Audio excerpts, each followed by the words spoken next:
Don't forget to subscribe and click the bell icon to receive future updates. Welcome everyone to a long overdue episode of Bryno's Homebrews here on Bryno's World. Today is the penultimate episode of the Brut IPA episode that I've been working on for, goodness, almost over a month and a half now, it seems. My last measurement on the records is April 17th. That's when I filmed my last full episode on this. Did a few shorts since then when I added the, glucoamylase to this. And I gotta say, looking at this from the side, it looks like it's gained some clarity with some stuff settling to the bottom. And last time I measured the gravity of this, it was at 1.002. So I got the gravity down quite a bit. I'm curious to see now how the gravity is right now. So I'm planning to not really wrap this up, but get it to the last step. So let me get a funnel first. Okay, I've got my funnel. Let's pour a teensy bit into this measuring tube, this test tube. I reckon that'll be enough. So anyway, here, let's get this here. Last time I measured it was 1.002. Let's see if it's reduced at all since then. Oh my god, it's under 1%, exactly what I was hoping for. 0.998, which is spot on. Exactly what we want. What day is it? It is Tuesday, May 18th, 2021.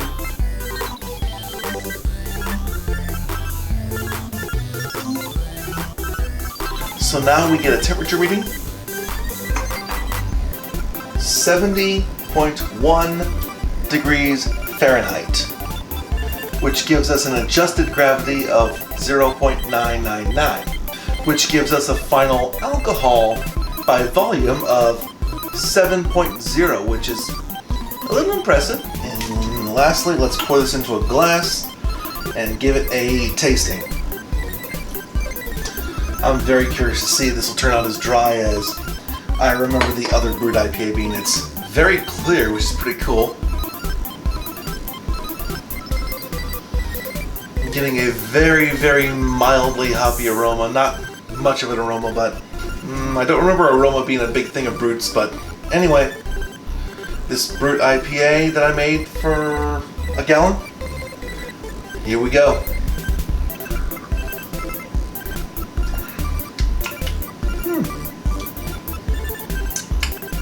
Definitely dry. It's not as dry, it's not as champagne-like as I remember I think it's the Lagunitas one I remember having, but it's interesting. I think maybe I was expecting something even more dry or champagne-like. Although maybe it's just because it's at room temperature and maybe has no carbonation to speak of. Maybe that's what's doing it. It's interesting though. Although maybe to get that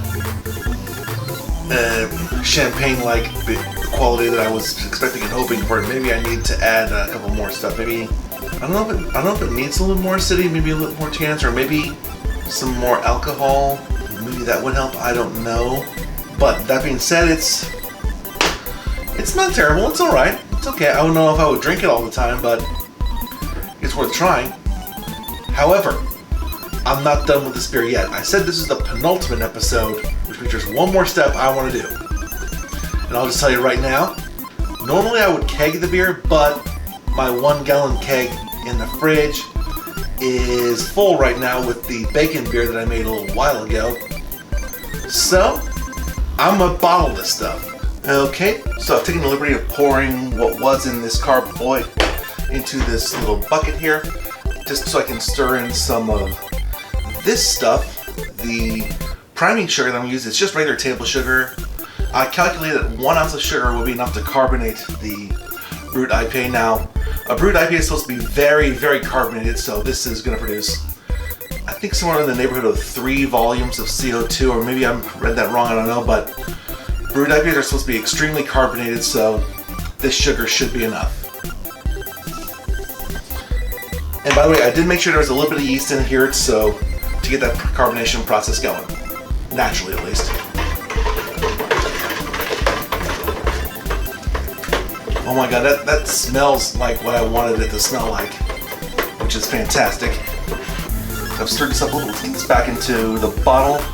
I'm going to do it strictly to make it easier to pour into the bottles.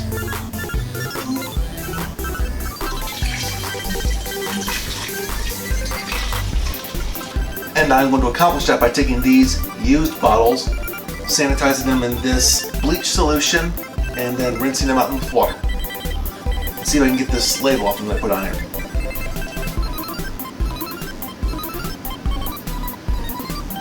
Alright, and after spending about 20 minutes or so cleaning these 8 bottles, yeah, it takes that long, let's get them in. Let's see if I can do it without spilling anything.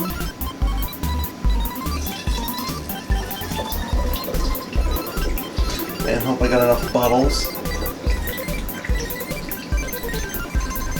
Alright, time for the last step.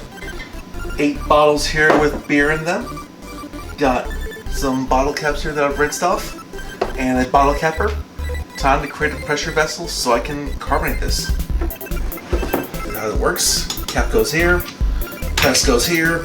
Push. And you got a cap bottle. Now let's repeat this 7 more times. And here we go. 8 bottles of Brut IPA, and they are now priming. Hopefully within a couple of months, maybe I'm thinking 2 to 3 months is when I will revisit these and see if they've carbonated sufficiently and have that dry champagne kind of quality that I want out of this. But that's going to be for quite a while. So until then, that'll do it for another episode of Bryno's Homebrews here on Bryno's World. Thank you very much for watching. If you got ideas for beers I can make on this show, or anything I can cook on Bryno's World, please leave a comment down below. Otherwise, don't forget to like this video, share it with your friends, subscribe if you haven't already, click the bell icon wherever it is, up, down, said, who cares, to be first to be notified of future videos. Once again, thanks for watching, and have yourself a really, really good one.